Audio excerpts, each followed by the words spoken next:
Zona Rojas. Aquí estás tú, está él, ella, estamos todos, sin pelos en la lengua, con la verdad, nuestra verdad, porque todos somos importantes. Zona Rojas es tu zona. Zona Rojas. ¿Cómo están, amigos? Mi nombre es Natalia Rojas y esto es Zona Rojas. El día de hoy hemos querido traerles a nuestro más querido invitado acá en la casa, que es Alex Perafán, nuestro sexólogo de cabecera, para hablar de un tema absolutamente importante. Vamos a hablar sobre la sexualidad en adolescentes. ¿Cómo estás, Alex? Hola Natalia, muy bien, muchas gracias. Muy complacido nuevamente de estar con ustedes acá en Zona Rojas. Vamos a hablar de un tema supremamente importante y que quizás es algo olvidado en el término de casa, ¿no? En la casa. Los papás no sabemos qué hacer, los papás no sabemos cómo comportarnos con nuestros hijos. Incluso nuestros propios hijos no saben cómo manejar esta situación, esta etapa de su vida, como es la sexualidad.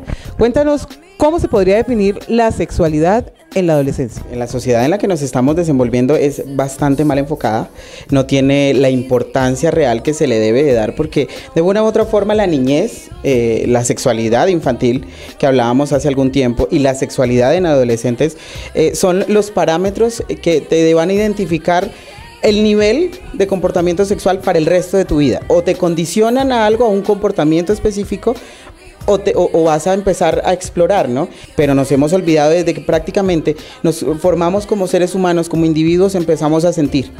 Entonces hay bastantes fallas de información, sobre todo pues en la sexualidad en adolescentes. ¿Cómo nosotros podemos identificar estas fallas o estas falencias, estos temores sexuales en nuestros hijos adolescentes? Bueno, mira, más que identificar, yo pienso que lo ideal es llegar a acabar con parámetros, ¿no? Con cómo podemos reaccionar nosotros a la exploración, al autoerotismo, sobre todo, que es muy común en los adolescentes, en niños adolescentes, y que va a perdurar por el resto de nuestras vidas.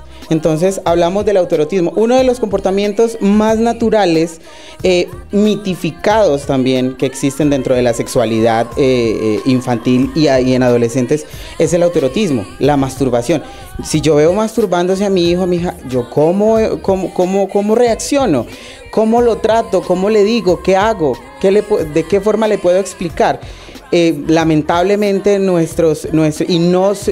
le echo la culpa a los padres de familia, sino a una sociedad que ha venido condicionada bajo parámetros que se le dijeron: usted solamente puede tener un orgasmo, puede tener una eyaculación para procrear. De lo contrario, usted está faltándole a su comunidad, faltándole a la religión, y está mal visto socialmente. Es decir, debe existir, no se sienta mal, ¿no? No se sienta mal porque usted siente deseo, porque usted siente ganas de explorar su cuerpo, ¿cierto? Sí, dentro de la exploración es que cuando empezamos a desarrollar nuestras emociones, nuestro erotismo, nuestros sentimientos, por así decirlo, empezamos nosotros a explorar qué nos gusta, cómo nos gusta y de qué forma lo vamos a aplicar a nuestro cuerpo.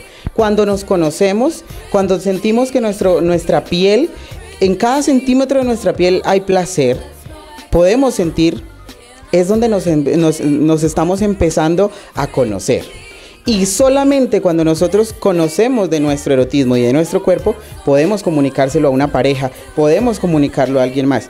Y es que si lo decimos coloquialmente, nos hacemos buenos catres o malos catres desde la niñez, de acuerdo a cómo nos condicionen. Imagínense la importancia que tienen los papás, que yo me incluyo porque también soy mamá. Debemos tener un poquito más en cuenta esta etapa de la vida de nuestros hijos, no pasarla por alto o hacer ver como que, sí, como decía Alex, que solamente a los 18 años una persona empieza a tener sexualidad, ¿no? Y en esta época, Alex, donde la promiscuidad es una cosa que es pan de cada día, ¿cuál sería tu recomendación para los adolescentes que lo hacen más por presión social que por gusto? Sí, mira, definitivamente es un juego de roles, es un juego de egocentrismo, de sentirme más porque yo tiro más, porque yo cojo más, el término que le quieras dar realmente. Pero se limita a eso. O sea, si tú eres un niño de 18, de 19 años, de 17, de 16, y el hecho entre tus amigos que digan: yo ya tuve sexo, yo ya tuve relaciones sexuales, ¡wow! O sos el más. Pero ¿Cómo estás encaminando esa forma de hacerlo? ¿Realmente lo estás haciendo porque a ti te complace y realmente sabes hacerlo o simplemente es por llenar un parámetro? Uno de los consejos que siempre doy es el protocolo sexual. Debemos tener un protocolo del sexo. El protocolo del sexo es conocernos, saber cómo, dónde, a qué hora y tener libertad sexual. Porque hay que enseñarles a ser libres sexualmente, más no libertinos. El problema es que nos estamos enfocando a ser libertinos, más no libres. Y son cosas absolutamente distantes. ¿Cómo hace un padre para identificar si su hijo está pasando por ese tipo de circunstancias? Que está yendo por el lado de la promiscuidad solamente por dárselas del super wow, mejor dicho, lo que tú estabas diciendo en ese instante. Es la forma en la que eduquemos, ¿no? Yo creo que muy pocos padres tienen ese puente, esa brecha para hablar de sexualidad. O sea, muy pocas personas... Y serán contadas realmente las que un padre de familia, una madre de familia, cojan a su hijo adolescente, venga, hablemos de sexo. Yo le voy a informar cómo es. Resulta que es que las personas, los adolescentes, los jóvenes, se están formando sexualmente con una película porno barata que compran en una esquina en 1,000 pesos. Los amigos que le cuentan cómo lo hicieron y en dónde lo hicieron, o simplemente a través de redes sociales. Y el peor enemigo de los adolescentes es la pornografía. El peor enemigo, mira, y lo cogen, lo toman como clases, ¿no? Y como estilo de vida. Y como estilo de vida. Mira, es muy fácil que, por ejemplo, se compran, yo quiero aprender.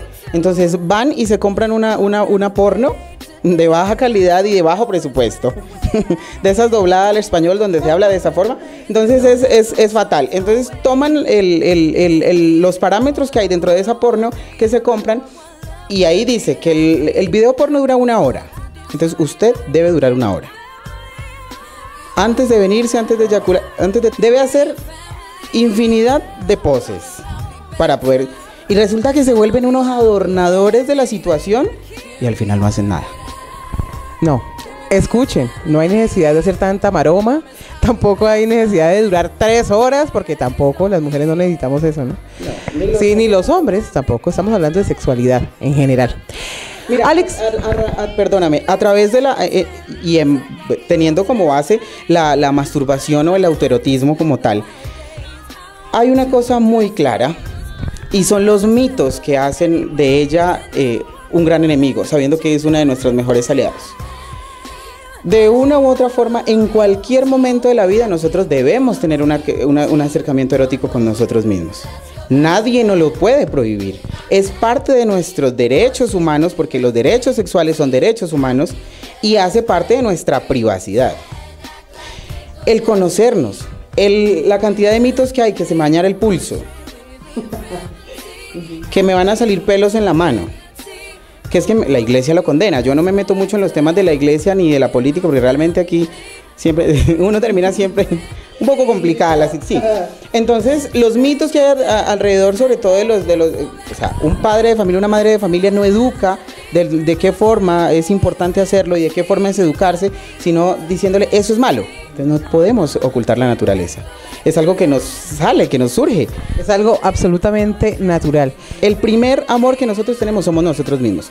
Luego en la casa. La casa es nuestra academia para todo. Y lo ideal sería que lo aprendiéramos bajo nuestra zona de confort y no tirarnos a una sociedad que nos va a envolver y que tal vez nos va a vender las ideas más erradas de lo que es el disfrute y de lo que es sentir tú como ser humano. Nos va a tragar enteros, literal. ¿Es cierto que los condones deben ir siempre en la canasta familiar? Definitivamente. Definitivamente el condón debe ir dentro de lo necesario. Pero es que tenemos una sociedad regida por parámetros morales donde dicen, por ejemplo, si una mujer carga sus condones y me van a perdonar, pero se les endilga el título de vagabundas. Así de sencillo. Y el hombre que carga sus condones, el macho. Todos debemos portar un condón. Si usted no lo va a usar, tal vez una amiga o un amigo suyo sí lo necesite. Maravilloso, me encanta ese apunte, Alex. ¿Cuál sería el llamado para estos padres que en este momento tienen hijos adolescentes y que no tienen idea de cómo manejar esta etapa sexual de ellos? Mira, la invitación es que si no tienen idea, vuelvo y digo, habemos personas que trabajamos en pro de la sexualidad, de la prevención, de la promoción como tal, y que nos busquen, que con nosotros pueden encontrar toda la ayuda académica y lúdica para que tengan, para que se quiten tabúes y para que visualicen un poco más amplio su visión, pues, valga redundancia, hacia la sexualidad. Que no tengan miedo de hablar de sexo. El sexo no debe ser ese fantasma que hay detrás y de que si yo lo pronuncio voy a correr riesgos. Yo creo que más riesgo se corre cuando no nos informamos nosotros como padres de familia, como entes educativos, como entes territoriales, si no nos educamos y no nos informamos del tema, porque no tenemos cómo dar lineamientos a alguien que prácticamente sigue nuestro ejemplo. Entonces, sin pena, por favor, y eduquémonos muchísimo, sobre todo en este tipo de temas, ¿no?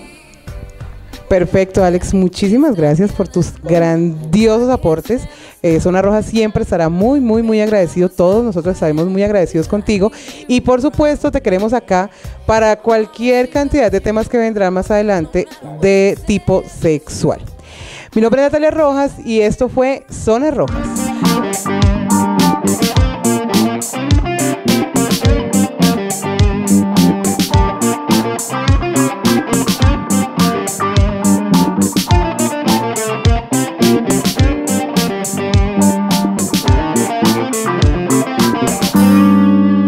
Zona Rojas.